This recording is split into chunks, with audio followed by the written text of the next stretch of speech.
If you hold your partner in high esteem, you'll inevitably ignite glory in your union. This quote speaks a profound truth about the power of our perception. It suggests that a glorious marriage isn't something we find. It's something we create by how we choose to see and value our spouse. Holding your partner in high esteem is more than just feeling affection for them. It's about having a deep respect and honor for who they are, both in your heart and through your actions. When we fail to hold our partner in high esteem, our marriage can feel empty and draining. It's easy to focus on their flaws, their mistakes, and the things they're not doing right. This low esteem leads to criticism, resentment, and a constant feeling of dissatisfaction. This is not the union God intends for us. The Bible calls us to a different way of seeing our spouse. Philippians 2 verse 3 reminds us to do nothing out of selfish ambition or vain conceit. Rather, in humility value others above yourselves. This is a direct command to esteem our partner highly. It's about seeing them through the eyes of grace, recognizing their unique value, and celebrating their strengths. Holding your partner in high esteem builds them up.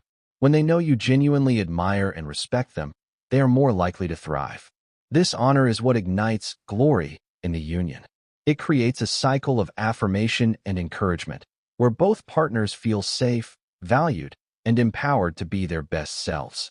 This isn't just about flattery. It's about seeing the inherent worth in the person you've committed your life to and communicating that worth to them consistently. Think about how Christ esteems us. He saw our potential even in our brokenness and was willing to die for us. His love wasn't based on our performance. It was based on our value to him. He held us in the highest esteem. Our marriage should reflect this.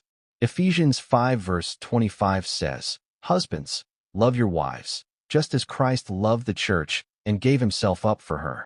This command to love your spouse as Christ loved us is the ultimate expression of esteem. Ultimately, the glory of your marriage isn't found in a perfect life or a perfect partner. It is found in the daily, intentional act of honoring and esteeming the one you're with. When you look at your partner with admiration and respect, you're not just changing your perspective, you are changing the entire atmosphere of your union. If this message resonates with you, please consider hitting the subscribe button, liking this video, and sharing it with someone who needs to hear this. Your support helps us spread this message of hope and restoration. What are your thoughts on this quote? Do you find it difficult to esteem your partner highly at times? Share your insights in the comments below.